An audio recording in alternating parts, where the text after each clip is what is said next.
Welcome back, audience. Hope you're doing good. Cheers, as always. It's my green tea, my cherry blossom cup.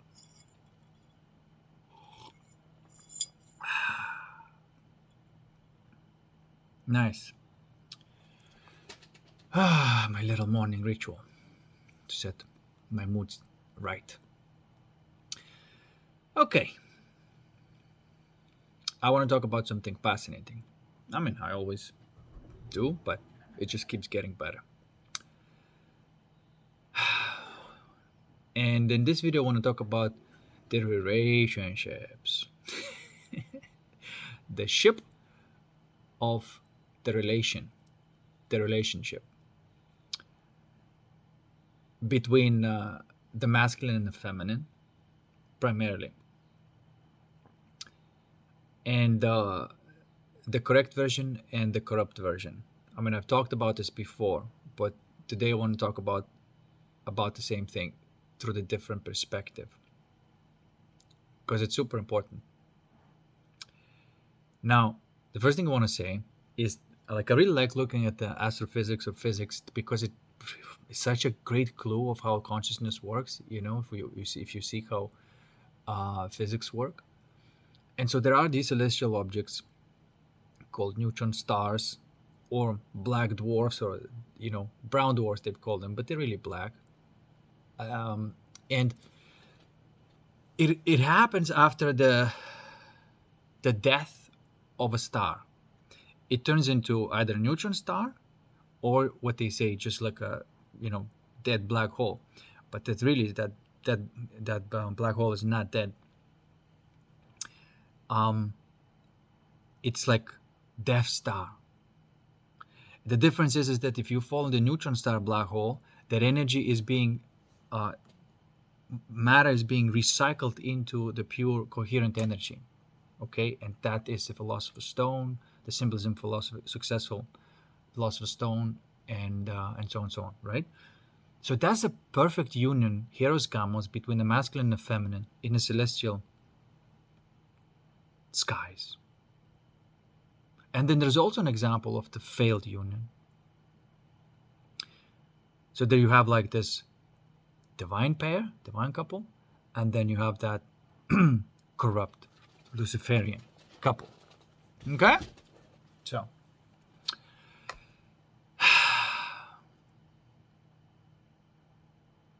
you see at this scale how important it is to make sure that your life counts. Because your life is like that star. Celestial objects represent your consciousness, but of course you can't take it completely literally. Okay, what happens in your psyche is that regularly, every cycle of time, there is a birth and there's a death of a star, which is your psyche, your consciousness, your essence. And you can fuck it up or you can do it right. Okay? If you fuck it up, it's always about you giving in to the gravity of the Death Star rather than giving in to the gravity of the neutron star. It really, in essence, is like that. And there is no, relationship without the masculine and the feminine already being in the relationship, okay? If there's a corrupt feminine, she's already in the relationship with the corrupt masculine. You understand? The person may be single, but she's already in the relationship with the corrupt masculine. It's just a matter of time that she's going to be in that type of dynamic. Understand? The same thing with the masculine. The corrupt masculine, it's just a matter of time. He's going to end up being in this corrupt dynamic as well. Because it's all already happening within them. And it doesn't matter in this case whether you apply any kind of moral standards. What matters is what is going on in your heart, like at the energy level, the level of the incoherence that you hold within yourself. That's what's going to determine the real outcome. This is why, like, if there's a corrupt feminine, of course, it attracts corrupt masculine.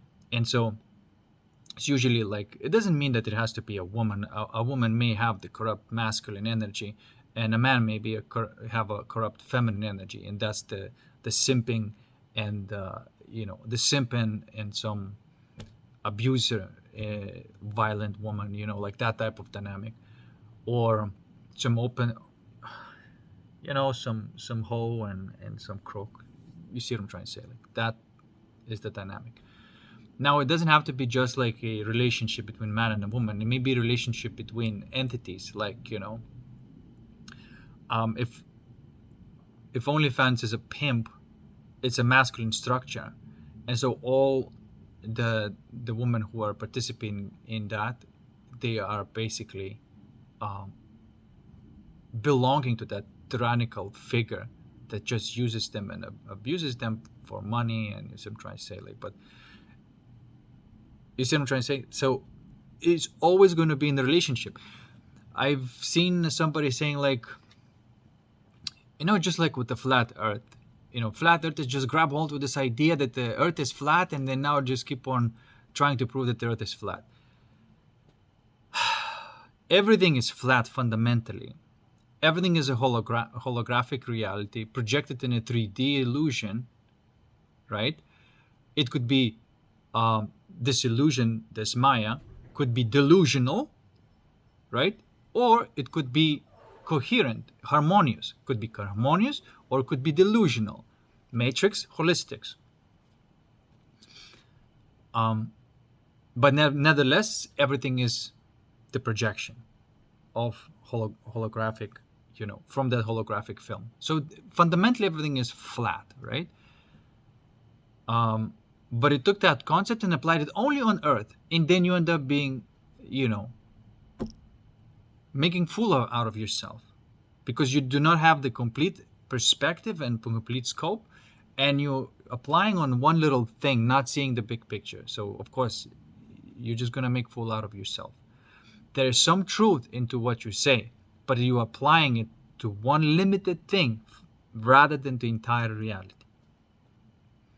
And if you gonna come out and saying that everything is fundamentally flat, then you're onto something, and then it's a worthy discussion, and investigation of how this holographic reality is being created. Now, that is fascinating.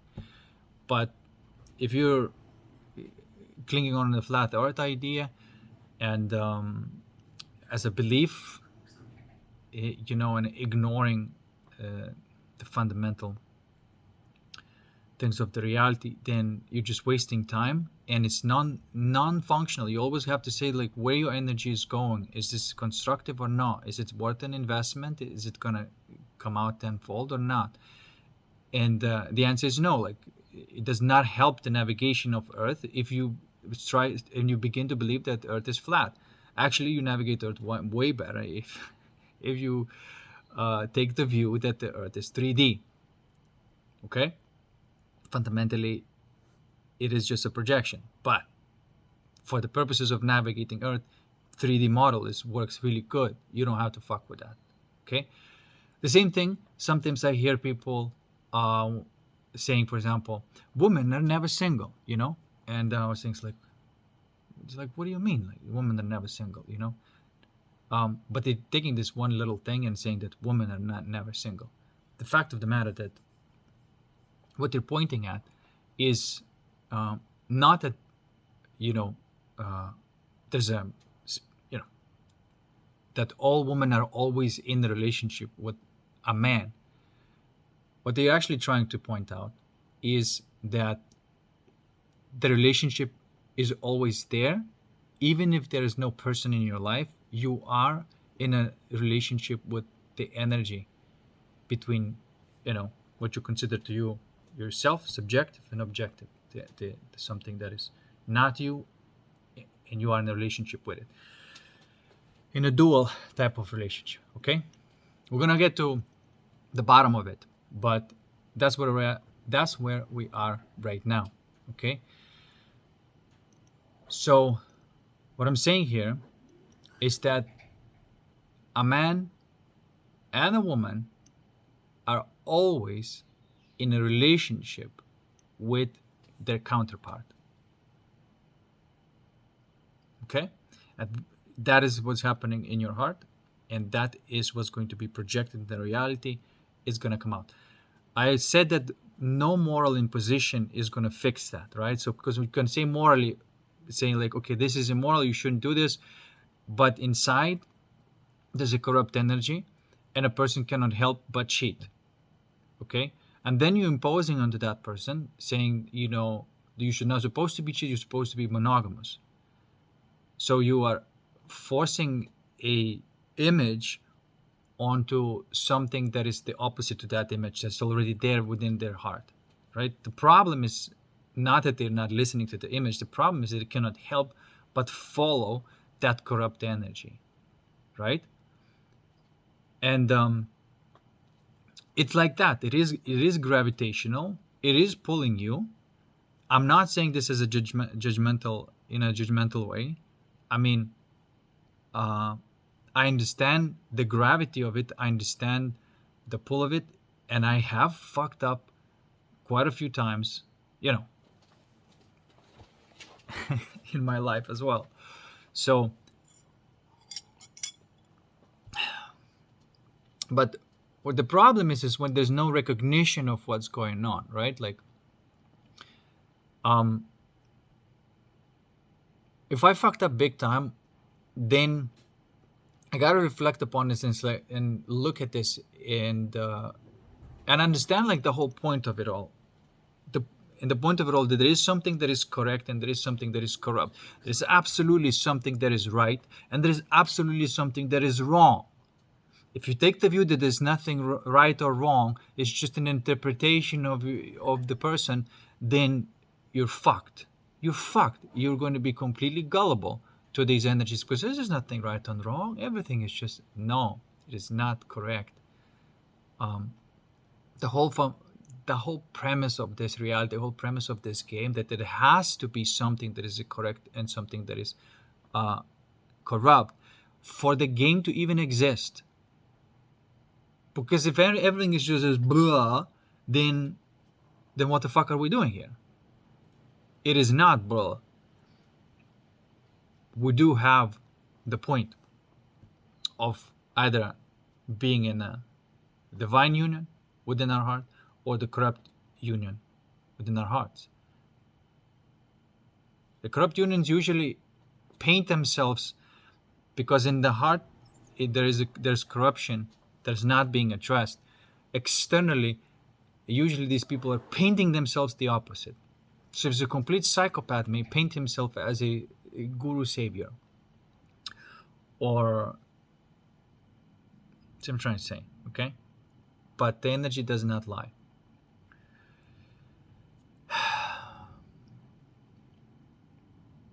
Okay, so if we have this situation that we're always in a relationship with that, and we set the premise that it is about getting out from that devouring mother, tyrannical father dynamic, right? As a man, you already have to find a right relationship with the feminine within yourself first, and that's what's going to be reflected. You see, if you living this life and you meet people, face people, and see how they're functioning, and if they're functioning in a corrupt way, and you say basically, no, I don't want to go that way, right? You set your boundary. It's super important to set the boundary. Now, when you set the boundary, there may be still, it's gonna be like if you set the boundary, why do you need to set the boundary? The reason you need to set the boundary is because if you set the correct boundary, you get to retain your soul, you get to retain your light, you get to retain your nice, good feeling energy. That's why it's so important. This is why you don't simp, and this is why you don't, go that way. It may be difficult, but you gotta set that freaking as always, it's all going to be like a lust or wrath type of challenge. But you got to set the boundary and say, don't do this anymore, you know. And then the alchemical challenge will arise because that corrupt energy will be brought forward to you to deal with. And now, through your attention and awareness, the alchemical challenge begins, and you do play your game. And it's the whole calibration game that happens. And sometimes it's a small challenge, sometimes it's a big challenge. Sometimes it takes a couple of weeks for you to process that thing. And break it down. But when you do, you release the energy, and you have that alive energy within you, that pure, crisp energy that feels really good. Now you are in a relationship as a man with the divine feminine. You already are. Okay. So you said no to hoes. You've alchemized that energy, and you became in a relationship with a correct feminine. Now you go through life, that this type of woman with that type of energy is going to be gravitating towards you, just like you're gravitating towards her naturally in the world of images, and matter. Okay? So yeah, it is true that women are never single, but neither are the men. We're always in a relationship to, as a man, you're always in a relationship with the feminine, and as a woman, you're always in a relationship with the masculine. And the healthy dynamic, I've noticed that like 20-80% principle is probably a healthy. That yin and yang, the dot within that droplet. You see what I'm trying to say? Now, what makes that union to be harmonious, and what makes that union to be corrupt? And there's something that connects them, and you can call it non-dual way. Fundamentally, at the core, the yin and the yang, the masculine and the feminine, are connected as one whole. If you look at the flower of life, you will see that between the petals and these roller triangles, there's discrepancy, and there's always more petals than these roller triangles in the germ, the flower, and the fruit level. But if you look at the seed level, you'll find that the exact same amount. You'll find 6 triangles and 6 petals. By the way, it symbolizes, the masculine, the penis, structure, and the triangle, the JJ structure, right? It's the reflective principle and the light conducive principle. So at the source, the seed level, they are basically flickering in unison. Okay? Now, as soon as it goes into the germ, the soul, the flower, the mind, the fruit, the body, masculine leads. But fundamentally, at the seed level, and how does the masculine know how to lead? It derives the right action from the source. It actually derives the right action from the ultimate feminine. So it could guide and lead the daughter feminine, right? The soul feminine, the mind feminine, and the body feminine. But it's impossible to do that correctly unless the masculine itself stems and being born from the divine feminine. Okay? Where's that non-dual union exist? And it can only exist upon alchemizing the energies, fusing them together. And I like to call that prima materia. It's neutron star in a black hole. It's something that's supposed to be like impossible, not supposed to exist, but it does exist. And it is infinite within temporal,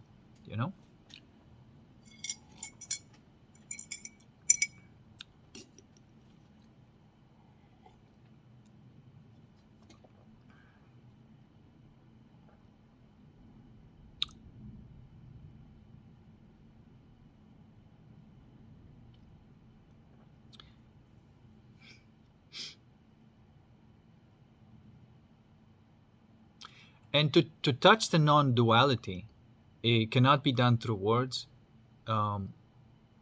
It is really like non-verbal, non-thinking, intention driven thing. It is syncing your attention with the awareness, where your attention and awareness become one and the same. When your attention is not focused on one particular thing, but to the entirety of everything that can be possibly focused on.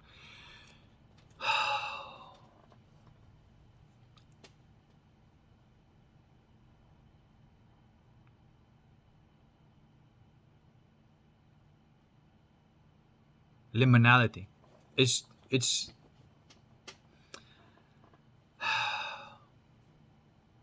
It's what I do, and it's what I like to show people.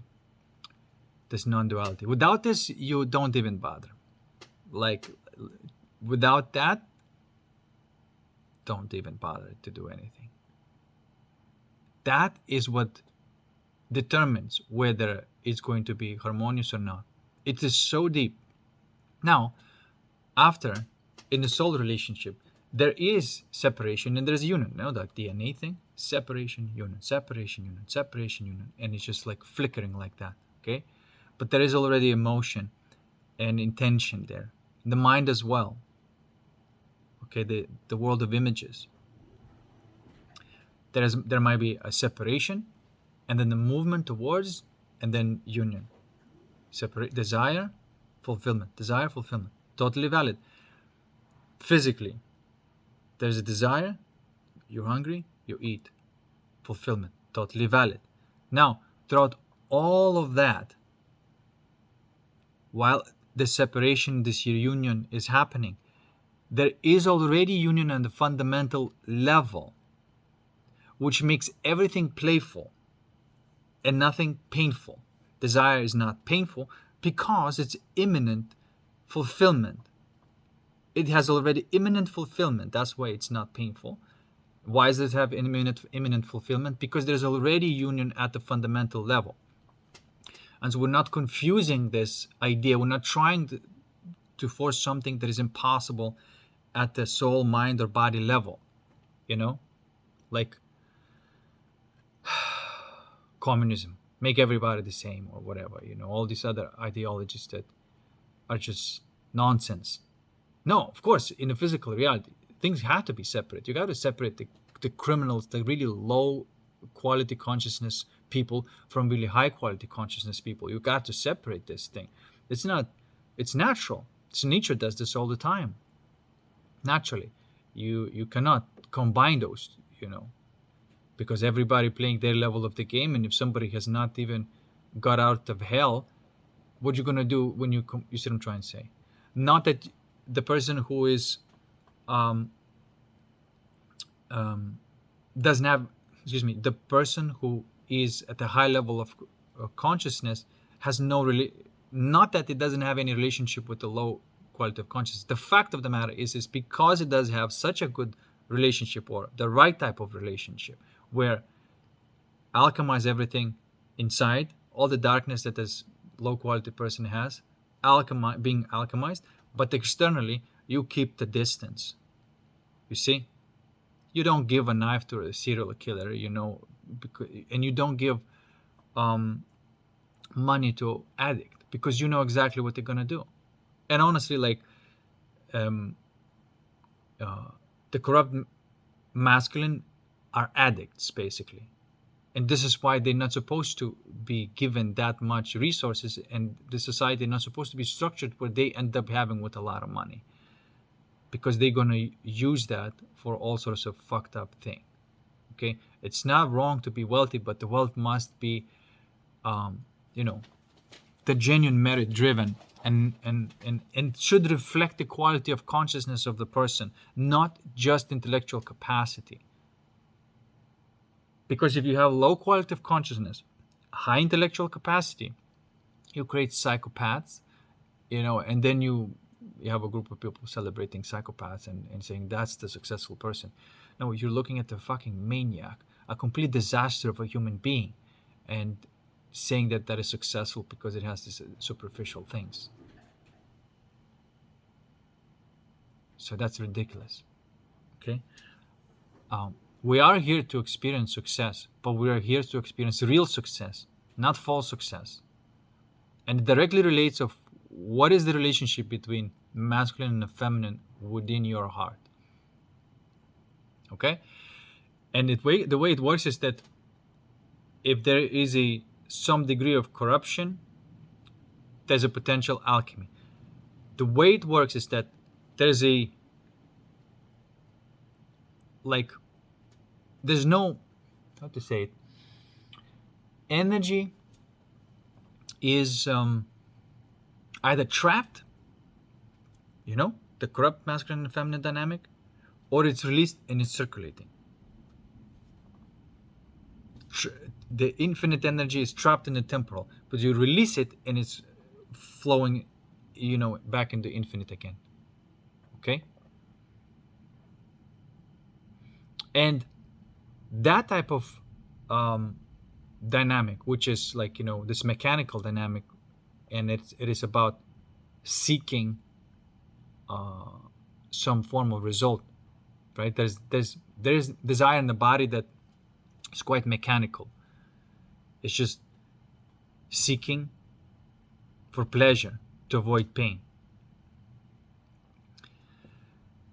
What I'm trying to say here is that the horizontal development is perfectly valid. You cannot use the infinite for the for the temporal things. See what I'm trying to say?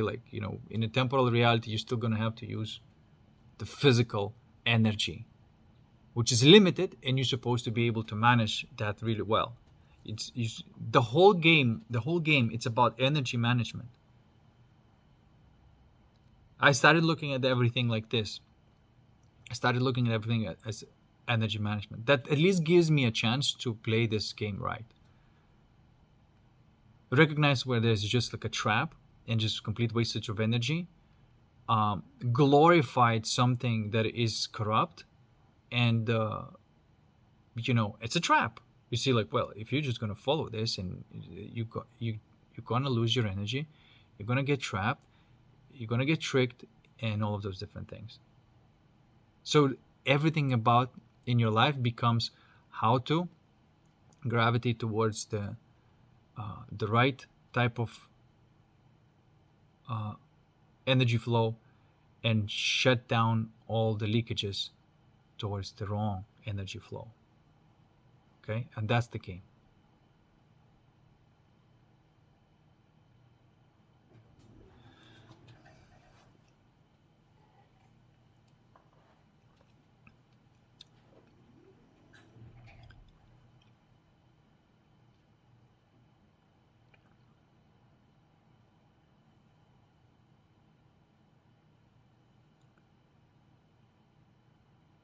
So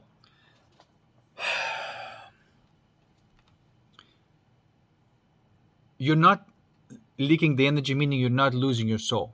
I want to talk about psychedelics in a moment, about how people abusing it and they're draining their soul energy.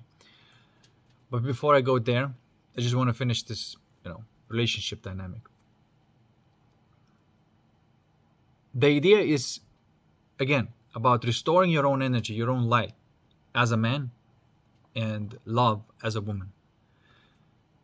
You're going to have the discipline and say no to the things that were kind of you've been pulled before, and you're going to have to go through the alchemical challenge to retrieve your soul, basically, and so on and so on. That's the only way. That's why it's so magical, because it's so simple, and you cannot fake this thing. It's like anybody who has their soul together and who has that right type of union within their heart has gone through something quite specific, and iron needle or whatever you want to call it, but they have gone through this. Otherwise, that energy would not be there.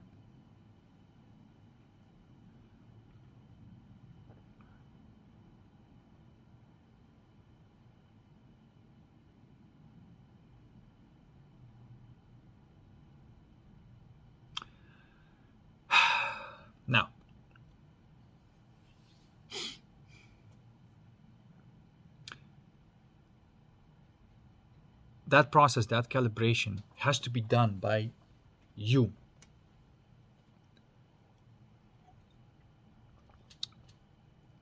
Psychedelics may help to snap out of you. If you have that natural darkness within you that you're always gravitating towards kind of fucked up things, okay? Psychedelics may snap out of that default action and provide you with an opportunity to put yourself back together better. But if you don't have the capacity for the calibration of your consciousness, that's not going to happen. It's going to coalesce back into this black dwarf and whatnot. And it's probably going to coalesce back even worse than it was before. Because now you have opened up the energy and you did not coalesce it back correctly. You took more darkness within yourself, and part of your soul now is trapped as an ego. And now you want to go take another hit of ayahuasca, just lighting up that darkness that is you, but never transforming it. Okay? And this is what happens with this ayahuasca, mother ayahuasca archetype, which is, by the way, a devouring mother. It is what is killing your mind and body. You have to understand that. It is that black tar energy that we've been alchemizing for the last couple of weeks.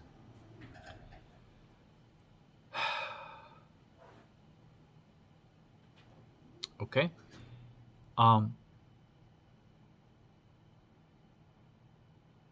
It is this gravity that is not a genuine void. It is just to trap your energy. It traps your energy.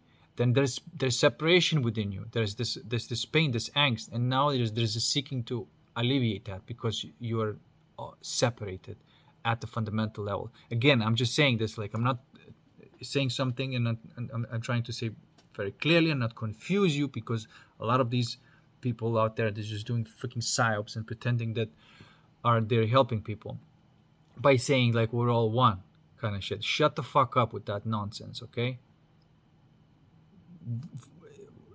Fundamentally, there is a fabric out of which everything is made of. But the moment you say the word, the moment you have a thought, you are not the same as everybody. You are immediately separate, but not in a negative way. There's a separation is beautiful because it creates the desire and creates the drive to live life and play and create. And this type of separation is right because it is a game. There's nothing wrong with being separate in the soul, mind, and body, because as long as you're connected in the spirit, it's going to be super fun. Understand? Because the separation is quite temporary and keeps going back into the union, separation, and that is fun. That's the whole point of life.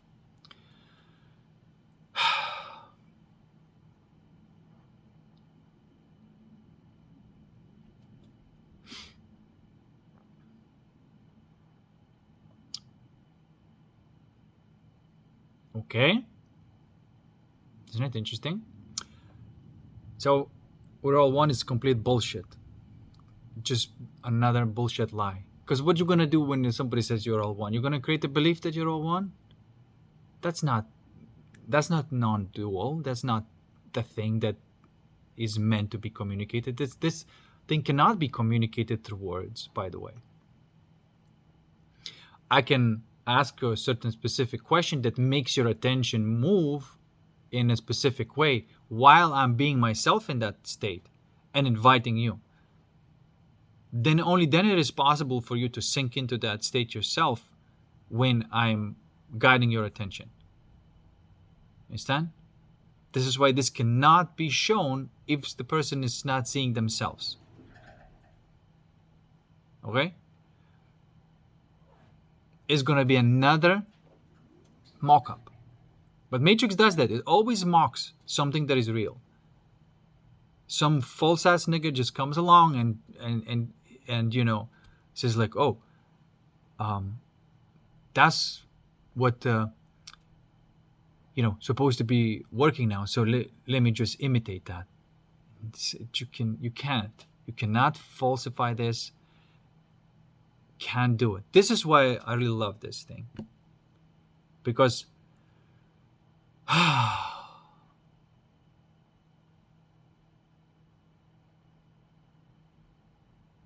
because I don't like falseness. I genuinely don't like falseness. And the reason I don't like falseness is because I love realness. It just points out to the fact of how much I love realness with passion. That's how much I don't like falseness. Hopefully with compassion. Because that's the best way not to like anything that you don't like. You say no through peace, through compassion. Compassion is the best way to say no. And it is not giving the energy, it is giving the crickets to it. To that image, to that thought, to that event, you're just giving freaking crickets. Nothing. No energy, nothing, just void. And that is the strongest no that anybody could say to that bullshit. And then you retrieve all this energy that may have been trapped and use it for passion and keep creating your thing that is real, that comes from your heart, from the soul, and you know it's real. Okay?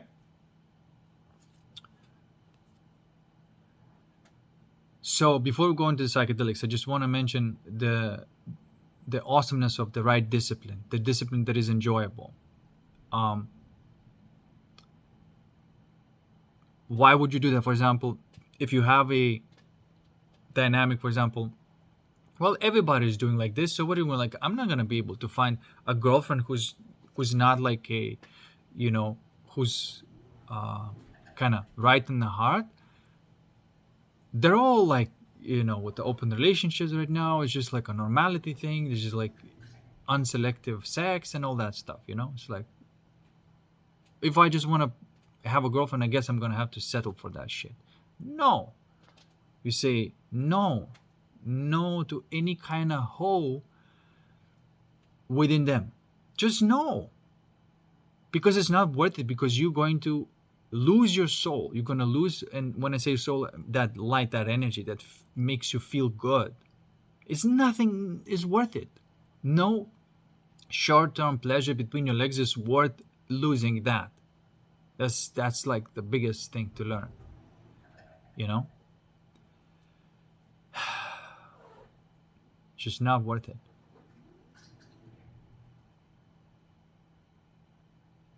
So don't validate it. Say no with, zero it out and say no to that and say, hey, like, I'd rather keep that energy, keep that right harmony between masculine and feminine within my heart. And because that feels so good,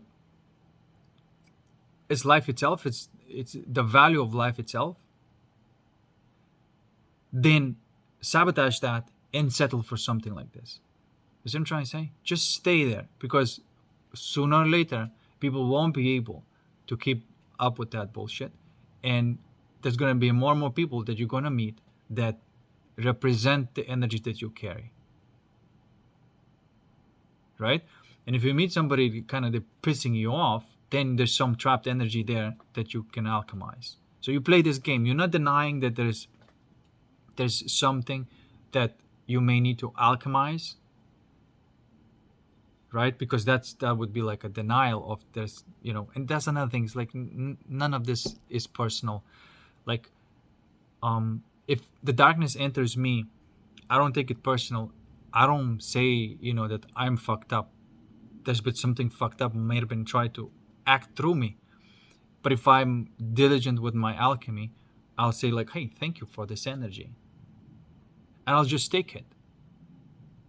And if somebody else does not want it, I'll take it. Because that's the soul energy, like, you see?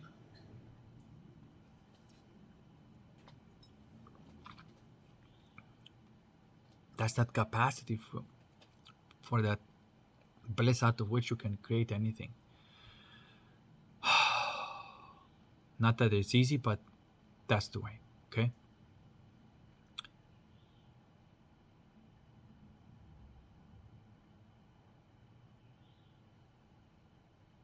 And I'm learning, I'm studying, I'm figuring out of how it all really works. And um,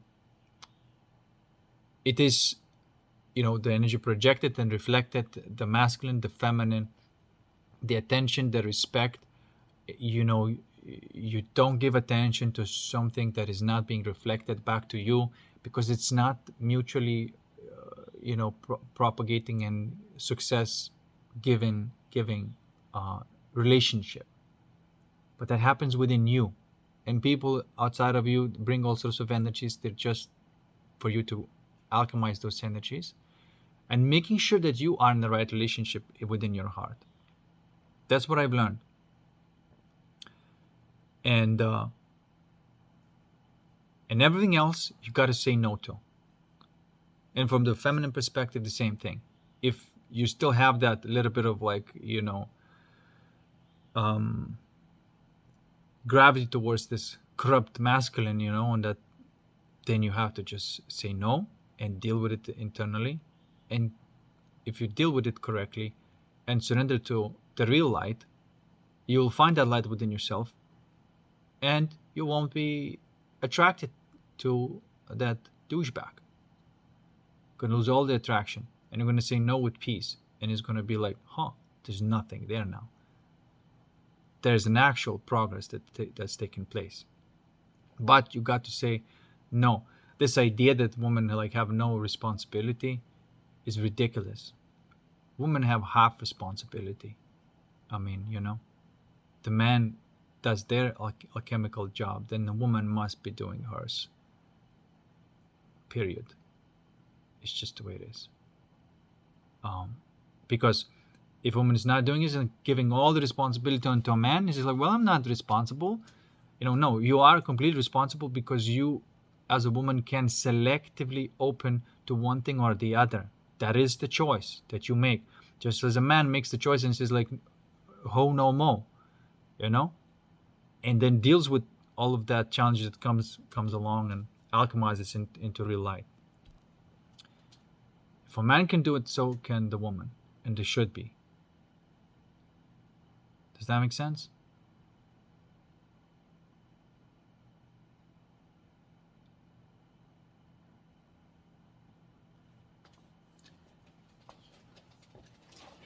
Now, if you are selectively open to the right type of energy, the right type of man, and you feel that man's energy that is correct, not the corrupt light, right?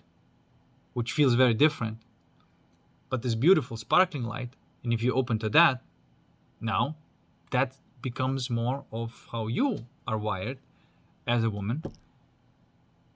And so you made a right choice. You made the right decision to open up to the right type of energy and close off to the wrong type of energy. And this is a type of alchemical and theurgical type of process that's being done. Right? No trinkets, no gimmicks, no beliefs, no imaginary friends, just energy and the relationship with it. Then when that is sorted, when there is that energy union within you, then knock yourself out. All the imaginary friends are going to be real. Right? Because if you have the incoherence within your heart and you believe in Jesus, that's not Jesus. In fact, that's a demon pretending to be Jesus. The same thing with the Mother Ayahuasca. If you're just full of shit and you just, projected belief in Mother Ayahuasca, it's a devouring mother. And these people are sick people. They have the sickly energy. They have no authenticity there. They're always, Mother Ayahuasca told me I have to go and do another ayahuasca. And so they're just basically fucking slaves to this bullshit demon idea within their minds. Okay?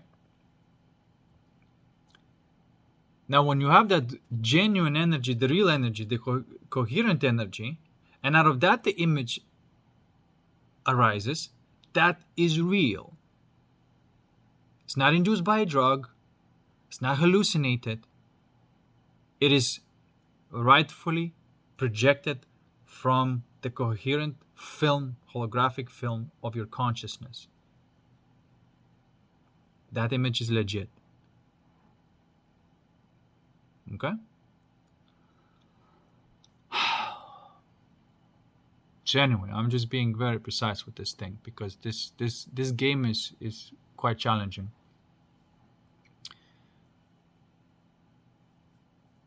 Now, going to psychedelics. It's 45 minutes. I'm gonna have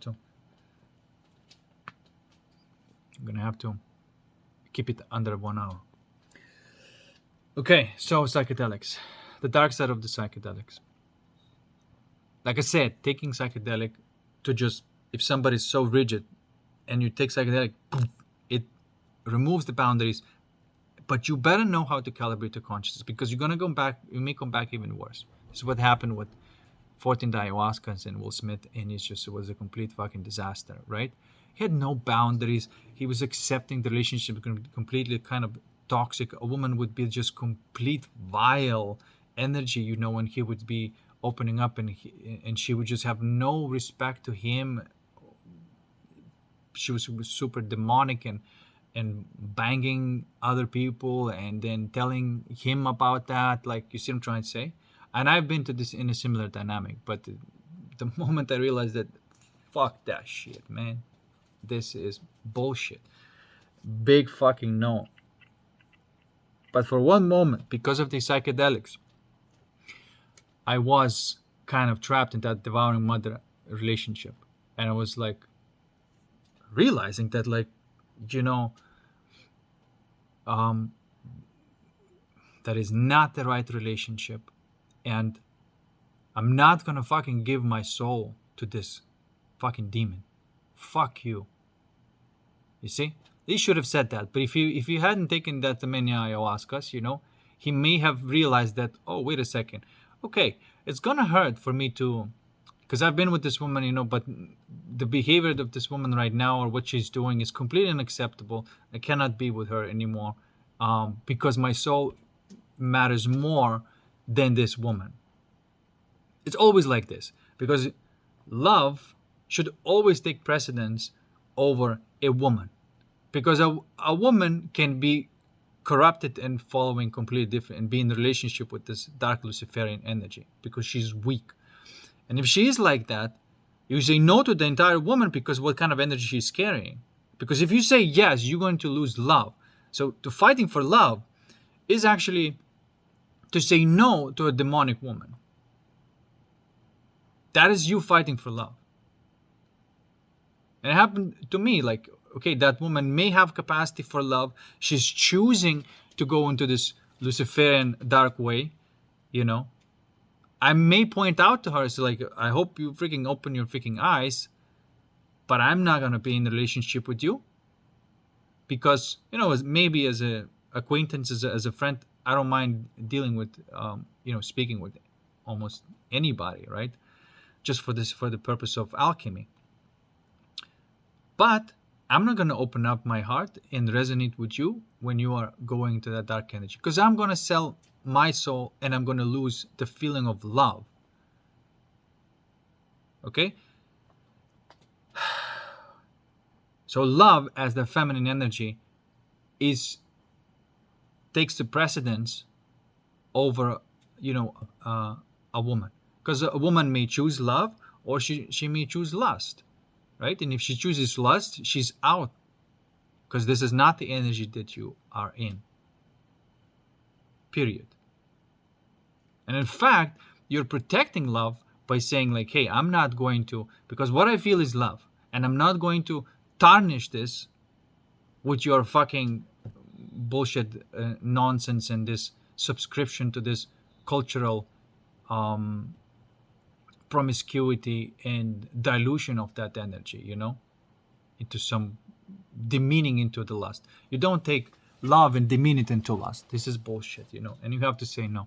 And it may be painful, and you may need to alchemize a lot, but that's what you have to do. But after this, going through this pain, all this pain will turn into the light that's going to be yours to keep forever. That is how you fight for love, by saying no to hoes. You see?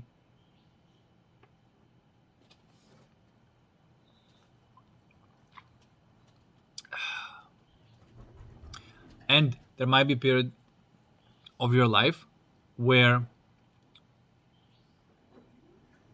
you don't have anybody, in the physical, but you feel fucking amazing, so crisp, so nice. And like all the relationships that I do have with women, they're quite sparkling, it's nice, it's real, it's beautiful, it's awesome, and I would never fucking give this away for nothing.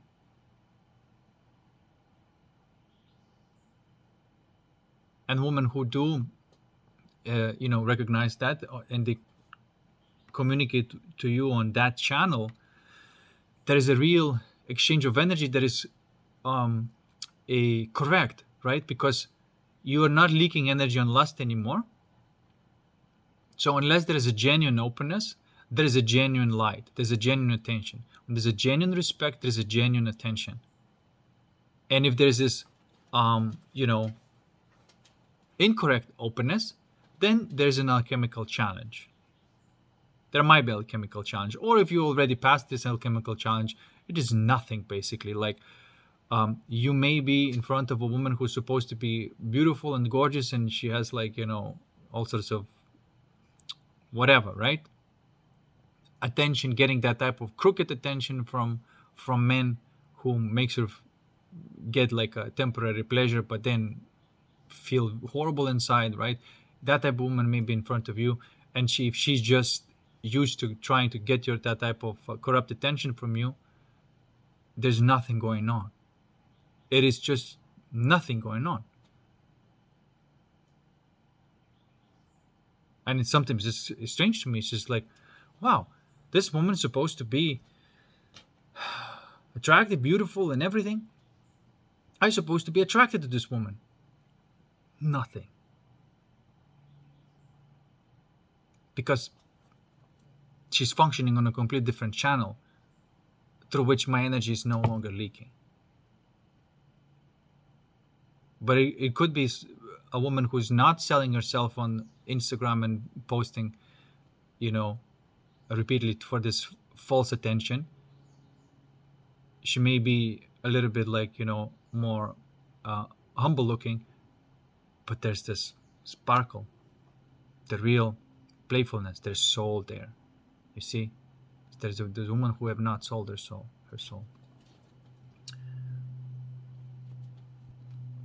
And when you connect on that channel, you know immediately what kind of relationship this is. You're not trying to make something that it isn't.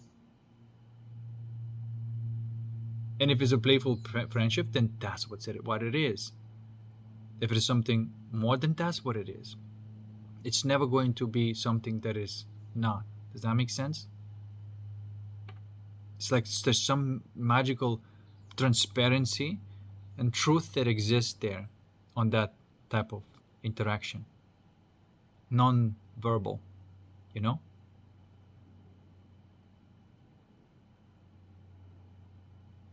And everything else is, like I said, alchemy. It's sometimes a bit of a type of energy warfare, because you can see people maybe projecting shit onto you, but if it's landing, then take that energy, that corrupt energy, and alchemize it. It's just basically free energy that they're giving to you.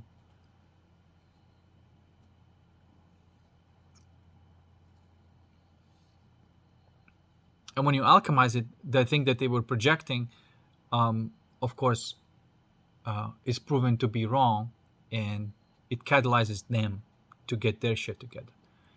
So anyway, this is the best thing that I can come up with into, navigating life on this level. You're always in a relationship. Okay? And life just reflects what's inside of you. And for example, if something comes in and says like, well, this is it looks like a same old. I recognize this pattern, but it doesn't trigger you anymore. And it's just like, why would this pattern come into my life if I don't, I overcame it already? Why would it come in? And sometimes it does. It's like a leftover from the last cycle or something. some people look at this as like, oh, this is just a last test or whatever. Um, I think it's just like a leftover from the last cycle because there is a bit of a delay in what's being projected, you know. But when it comes in and you see the pattern and there's no triggering, and you understand the pattern and you say, yeah, that's the one that we're not gravitating towards anymore. And eventually something's gonna come in that does reflect and resonate with you, and you know, or your new relationship that you build up within yourself through alchemy and theurgy. So when you look at it this way, there's no um, there's no downside. I mean, you know how to deal with the darkness, and you know how to resonate with light. I think that's when you start living life with the right navigation. Not that you're perfect, not that you're always gonna take all the challenges correctly, but at least you have like that fundamental navigation system according to which you're playing the game of life. All right, now psychedelics. I see this happening right now, and it's not gonna end up well. I see people abusing in the sense, for example, they're taking to doing experiments. Bad news bears. Bad news bears. You do not take psychedelics to do experiments. You can do experiments with your consciousness, but you cannot rely on psychedelics because there's something important that is going on when you overdo psychedelics. Okay?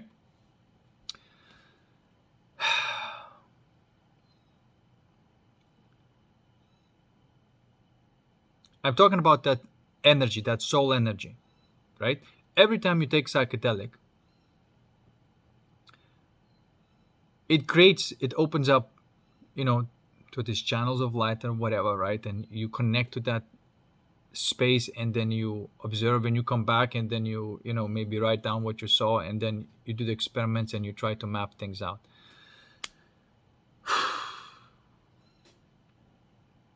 It is cheating. You're not going to map things out in the first place because they're not going to be yours. So what's the fucking point of having a map if you never traverse the territory? Okay? And the person on which you're experimenting with, or if you're doing it by yourself, every time you take DMT or any other psychedelics for this thing, there's something that you are paying. There's something that you're paying the price.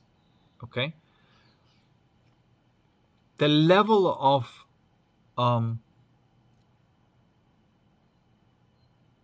density that you pass through, right?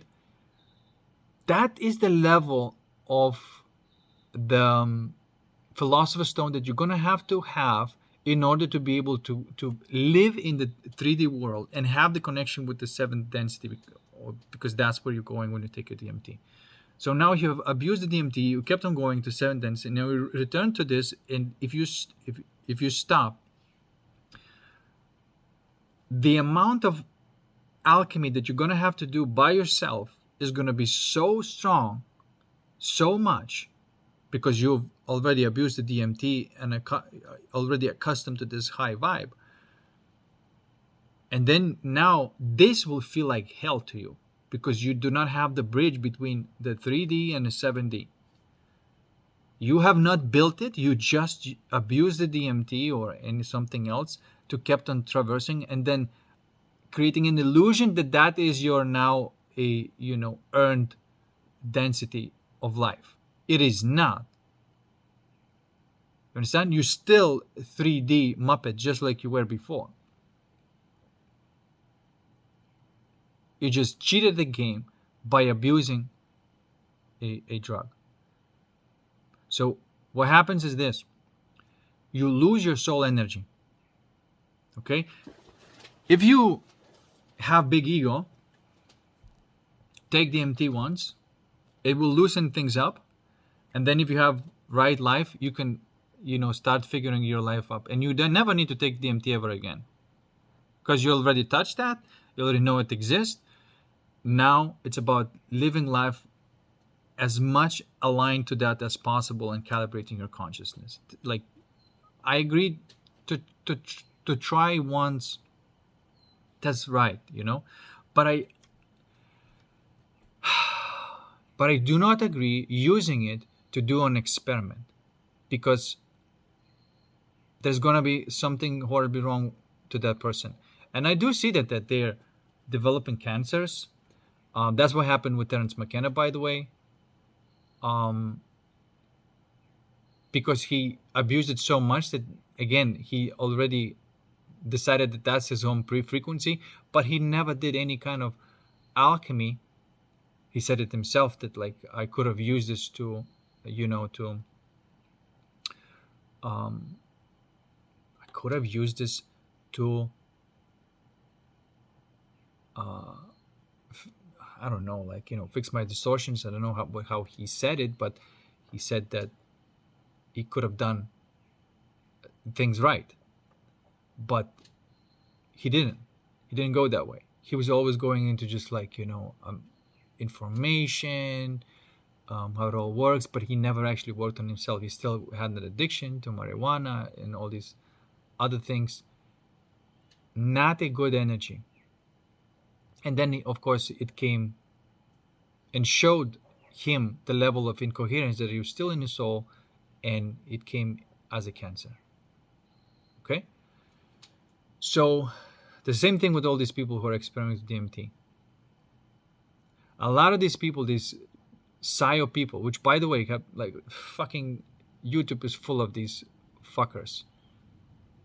They try to sell themselves as somebody who's noble and whatever, I don't want to mention names, but these quote-unquote ex-CIAs,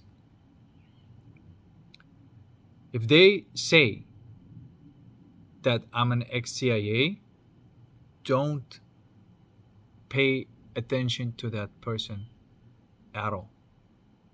CIA is not an authority of anything. Oh, these documents of CIA reveals of how reality works. No, scratch all of that. Fuck all of that. Don't touch it. That's my best advice. If there is like a very dark energy coming from them, alchemize it. But don't participate in it. Don't give it energy. None of that stuff. Okay? There's a lot of people out there who are clearly financed, not independent. They usually have their mouths moved by some corporation. Still, that's where I draw the line. Right? You can have a podcast guest with somebody that you are doing business yourself and like genuinely promote that thing. That's, to me, that's kind of valid.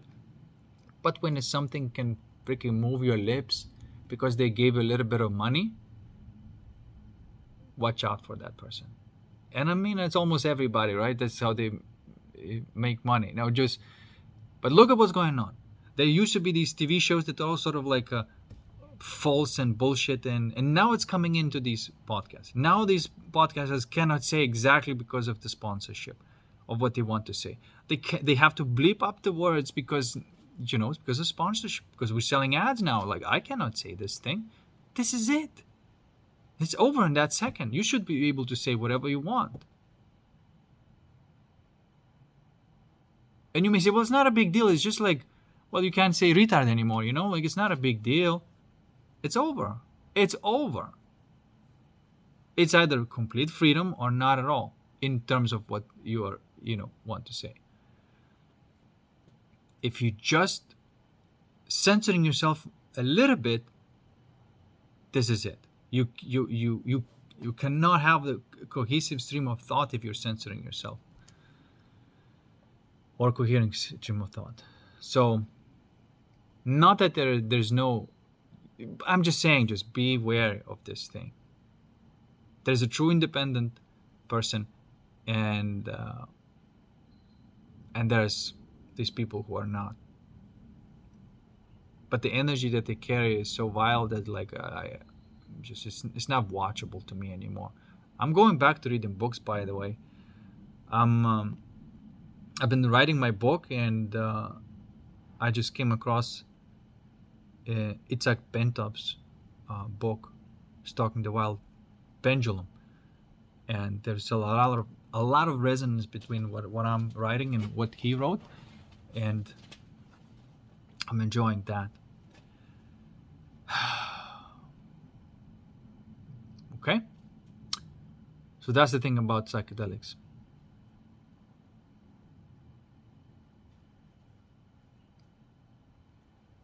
You are losing your soul when you abuse your psychedelics.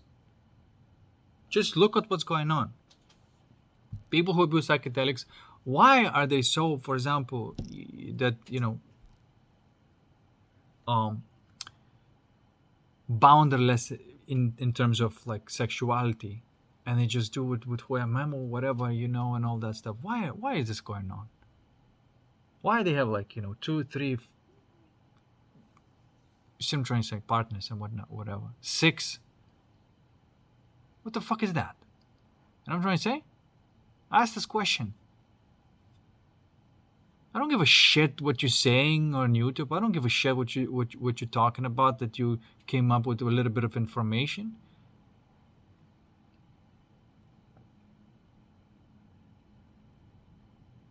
I can see it through. So anyway, so is that supposed to be right? I mean, because you can see it going on. You can see it in people. Just watch what's going on. Not whatever they say, but what is actually going on. Sometimes we call super ego. Super ego is the same old ego, sugar-coated heavily. It is that false light, Luciferian light. Okay? And it runs on promiscuity. It runs on lust. It runs on dark passion.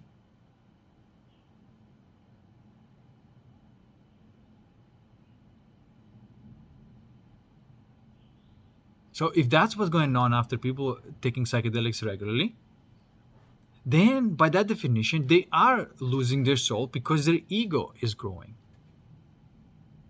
And lighting up the ego is not a soul. You see what I'm trying to say? You still have the coal, but you're lighting up, and then for the, temporarily, through that lust, through that false ecstasy, you light it up, and for that time, it feels like you have a big soul. But it's all perverted. It's all wrong. And as soon as it goes away, the ego comes on. It's always been there. It's just been heavily covered by that false glow. Okay? So you lose your freaking soul. You lose the right boundaries when you abuse the psychedelics. You lose the right openness when you abuse the psychedelics. It is really bad. It should be used for people who are in really bad case, have suicidal thoughts and what that, what I'm trying to say, like, where they just too stuck in there. One session in the right setting, process it through. They being taught of how to calibrate the consciousness from then on by themselves, and not allowed to keep taking it again. You see what I'm trying to, there has to be a gap between that, maybe 5 years or something like that.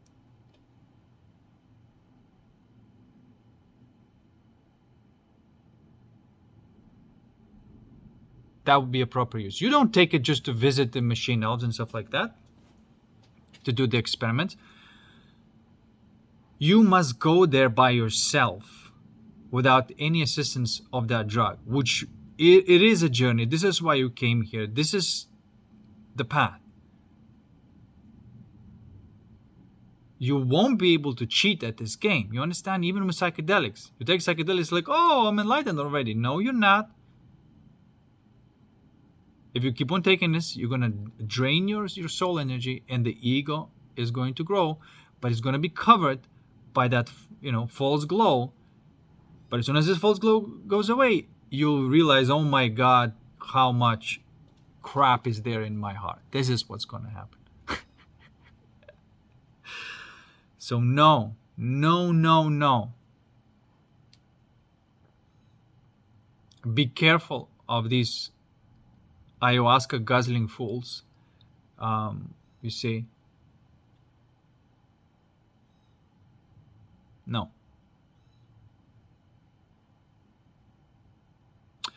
Speaking of microdose, some people microdosing. Again, the same thing. If you don't take one big dose and just, and remove that habitual way of the mind and take little by little, but like over the year time, you essentially doing something similar but very, very slowly. And I'm not against that. If you like microdosing, you are definitely loosening things up. If you're like super rigid and whatnot, then you're definitely loosening things up. But then again, in the end, you're still gonna have to learn of how to calibrate your own consciousness. You cannot rely upon this. You want to live life with this good mood that you have when you're microdosing in exact same way without microdose. That's what's supposed to be the aim.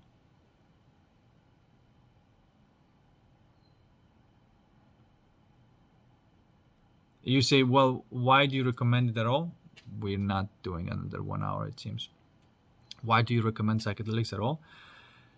It's because I know that some people are so tight and so rigid that without any kind of like loosening things up, it's just they're not gonna be even willing to like listen for like what consciousness calibration. I have my bills to pay. You see what I'm trying to say? Like they're just way too much into this. And when they push themselves in a corner and they say like, hey, this is quite easy, you just take it. It doesn't require a lot of courage or nothing. And then for them, you loosen things up, they just start seeing things, and it's like, okay, so at least I saw it how it can be. So now people are maybe ready to listen to, hopefully they're not trapped into another trap. Hopefully there's people who can teach. This is why I want every single psychedelic therapy that is a clinic in the States or any place in the world to have this understanding that it is like shake things up, and then they're supposed to know how to calibrate their consciousness by themselves. That combination is very powerful. No reliance upon them and upon psychedelics anymore. No experimenting. You want to see how machine elves look like? Then do it by yourself. Right? Machine elves are just basically causal reality, and just like you project into the astral reality, you can project into the causal reality, and then but the journey to get there is going to be yours. You're going to have to overcome all these obstacles correctly. You won't be able to connect with that level of intensity and that level of light without alchemizing ego significantly. But then when you're going to connect to that, that's going to be yours. And not only yours, that is just going to be your home.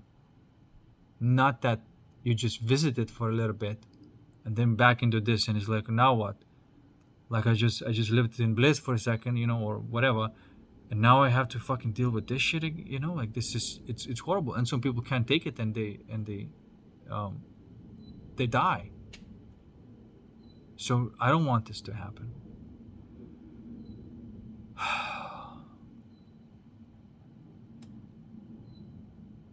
I'm speaking from my experience.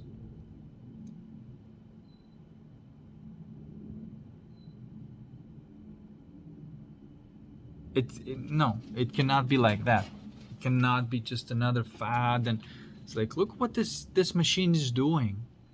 It's DMT is such a magical thing, and it's so incredible that you could snap yourself out of this limitation reality and take a glimpse of how consciousness really is. It's such a magical thing that you're supposed to be having so much respect that the fact that you even took once and you touch it, don't be fucking greedy. You know?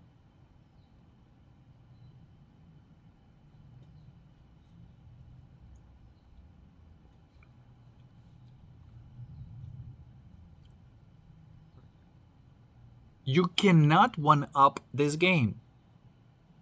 You cannot cheat at this game. You can temporarily create an environment where people live in fear, and you can cheat in there, right, for a moment, and live evil way, and without any kind of, This is why I have to say, psychedelics do not dissolve the ego. It creates a simulation of what it's like, but it does not dissolve the ego, because you have to do this. And then they say, well, it's impossible to solve the ego because it's always coming back. Because you're taking psychedelic, it simulates for you of what it's like when the ego is not there. Then you don't take it, the ego comes back online again, and then you take it again. The ego grows stronger every time because you have not done anything yourself.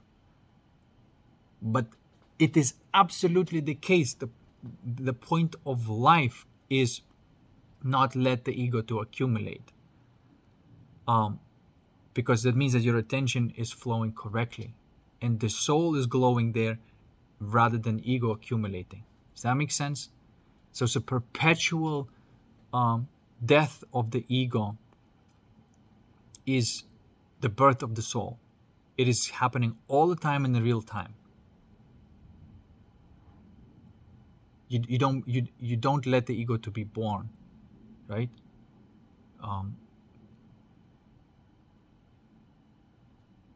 That's the right type of calibration of consciousness. Okay, guys, I think that's it. That's it for today.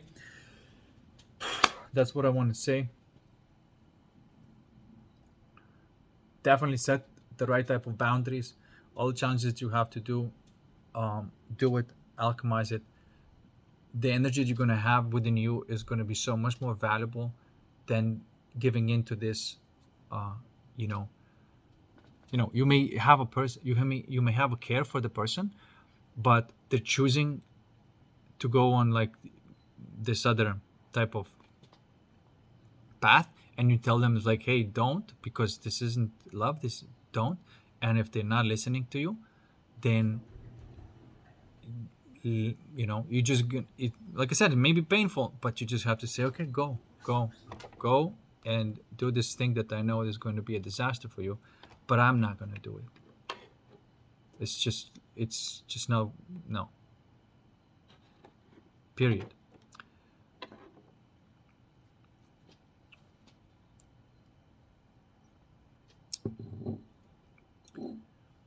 Because if you do try to save them, you're gonna just sink with them. You don't, because there has to be this choice made. The choice is real, by the way. Like, you can invite somebody to dance, but if they say no, then it is no. It is not that, like, well, they said no, but they really meant yes. You know what I'm trying to say? And then you're going to this type of manipulating, making them say yes, and shit like that. That is dark shit. No. This is why, there's an invitation, which is this is my energy as a man, and the woman says yes to it or say no to this. That's it. If the woman say no to this, you don't take anything personally, because nothing is missing within you. It's impossible for you to take anything personally, because it's just basically, if it would be resonating, it would be resonating. So by any kind of extra effort to try to make it so, it immediately just takes you out of your soul energy. So no, you know, and it doesn't matter what kind of reason it's there. It really doesn't. So you remain an invitation, and that's it. As a human being, you remain an invitation to the energy that you live, the way of life you live. You remain an invitation always. That's good way of looking at life.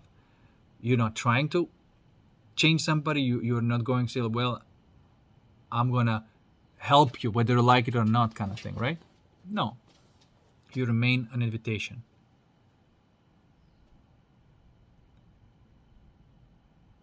And like I said, if there people are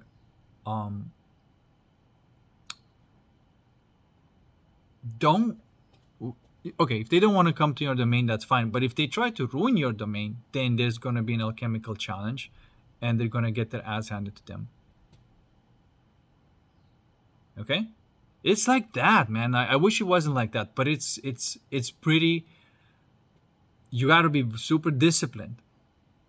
Even if something comes to you with like a very cute face, you know, but has this dark energy and just tries to stab you in the back, it doesn't matter how cute the face is, you still have to feel, is there a genuine innocence there, or is just falsified? And if the innocence is falsified, then the answer is no, and just as strong, and you have to be just as wary as if the demon was standing in front of you.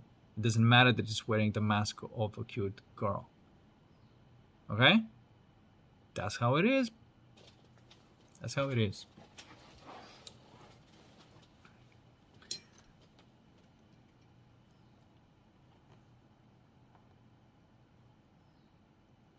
But eventually when the energy stops, and when the this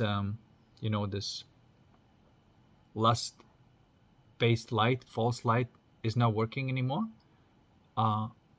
then there's going to be a decision made, and the decision is going to be made. It's like, okay, I can't do this shit. I want to be free from it. And once that decision is made, then they may respond to your invitation. And all of this chaser runner dynamic, this is all you're still keeping the corrupt energy within your heart, right? If there isn't even a question that's like, oh, I don't chase, I attract, ego, or I'm gonna chase that bitch to the end of the world, ego. This is still all corrupt. This is not love.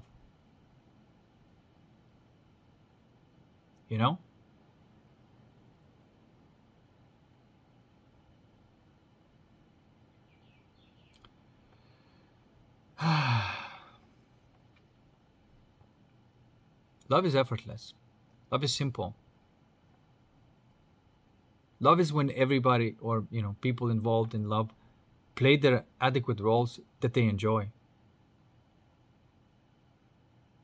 There's no talking about it's like, oh, that's what you're supposed to be doing this, or like, no, everything is flowing naturally.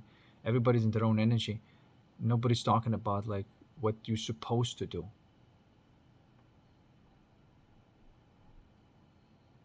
It just is. Feminine is feminine, masculine is masculine.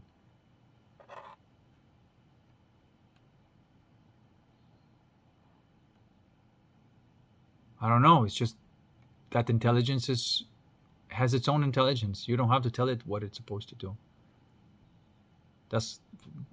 Love has to be magical. It cannot be forced. It cannot be mechanical. It cannot be told of how it's supposed to do, or what it's supposed to do. I don't know. It's just natural.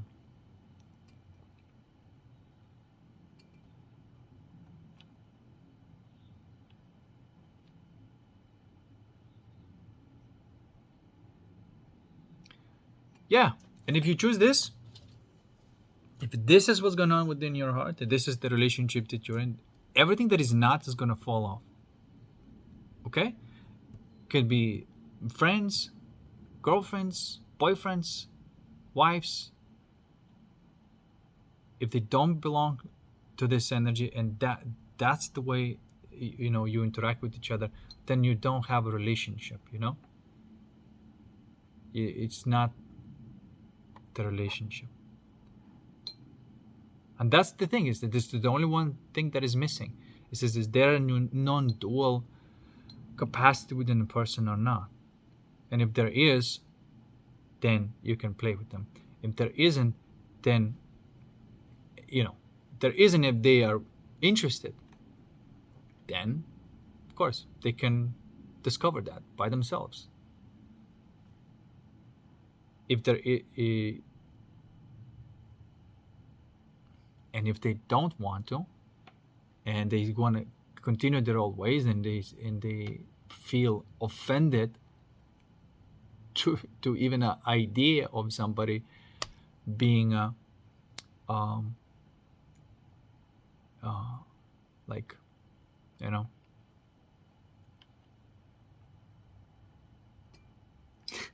you see what I'm trying to say. Anyway, guys, I'm gonna leave you to it. Thanks for watching. Peace, and I'll see you in the next one.